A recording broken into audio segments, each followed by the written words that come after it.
गांव के बीच money fortress bank नाम का एक बैंक था जिसकी सुरक्षा बहुत ज्यादा कड़ी थी। हर तरफ बड़े बड़े जानवर थे और हवा में बड़े बड़े हवाई जहाज। बैंक के आसपास इतनी सुरक्षा इसलिए थी क्योंकि बैंक के अंदर बहुत सारा पैसा और हीरे थे जिनका असली मालिक धनदास था। वह बहुत अमीर था और उसके पास बहुत पैसा था, मगर उसे फिर भी डर लगता था क्योंकि कुछ लोग उसका सारा पैसा चुराना चाहते थे। लेकिन धनदास सबसे ज्यादा मोहित के नाम से डरता था। बैंक से कुछ दूर मोहित नाम का एक लड़का रहता था। मोहित एक बहुत बड़ा चोर था जो अलग अलग गांवों में जाकर वहां का सोना, चांदी और गहने जैसी चीजें चुरा ले जाता था। मगर चोरी करना उसकी आदत नहीं, उसकी मजबूरी थी, क्योंकि जब मोहित छोटा था तब उसका एक भाई भी था, रोहित। मोहित और रोहित बहुत गरीब थे। बैंक के पास उन दोनों की एक छोटी सी दुकान थी जिसे उन्होंने बैंक से लोन लेकर बनाया था। उनकी दुकान में सबसे ज्यादा भीड़ रहती थी। लोग वहां का खाना बहुत पसंद करते थे, जिससे रोहित और मोहित की अच्छी कमाई हो रही थी। कुछ पैसों से रोहित लोन भरता और कुछ पैसे मोहित को दे देता, मगर उनकी खुशी गांव के दूसरे लोगों से देखी नहीं गई। उनका पड़ोसी लाल सिंह उनकी तरक्की से जल रहा था। एक रात जब मोहित और रोहित सो रहे थे तभी लाल सिंह उनके घर में घुसा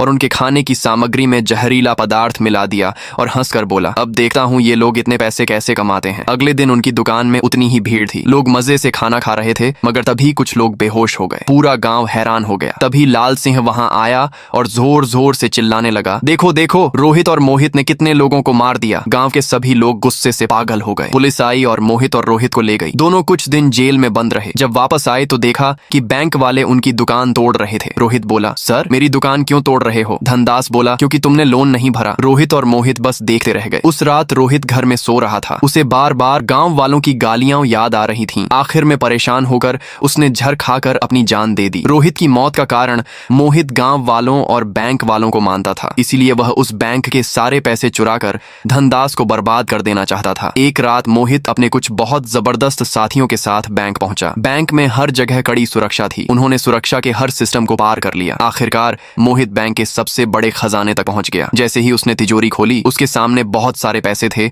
और उन्हीं पैसों के बीच उसके भाई की दुकान भी थी। मोहित चौंक गया, मेरे भाई की दुकान धनदास ने संभाल कर क्यों रखी है? तभी पीछे से आवाज आई। मोहित मुड़ा, वहां धनदास खड़ा था। उसने कहा, मुझे माफ कर दो मोहित, मुझसे बहुत बड़ी गलती हो गई। मोहित की आंखों से आंसू बहने लगे। उस दिन धनदास ने माफी मांगकर अपने दिल का बोझ हल्का किया। फिर धनदास ने मोहित को उसी जगह दोबारा दुकान खोल कर दी जहां पहले थी। दुकान का नाम रखा गया रोहित्स किचन। कुछ ही दिनों में वहां बहुत भीड़ लग गई। लाखों लोग आए और सबके चेहरों पर फिर से खुशी लौट आई। मोहित ने आसमान की तरफ देखा और कहा, भाई आज आप नहीं हो, मगर मैं उदास नहीं, बहुत खुश हूँ। लेकिन लाल सिंह की जलन अभी भी खत्म नहीं हुई थी। उस रात जब पूरा गांव सुनसान था तभी लाल सिंह दुकान के पास आया। रोहित को तो मैंने मार दिया, अब मोहित को भी मार देता हूँ। जैसे ही लाल सिंह आगे बढ़ा, मोहित और धनदास उसके सामने आ गए। लाल सिंह चौंक गया। मोहित बोला, मुझे पता था, हमारे खाने में जहर तूने ही मिलाया था। मोहित और धनदास ने लाल सिंह की वही खबर ले ली।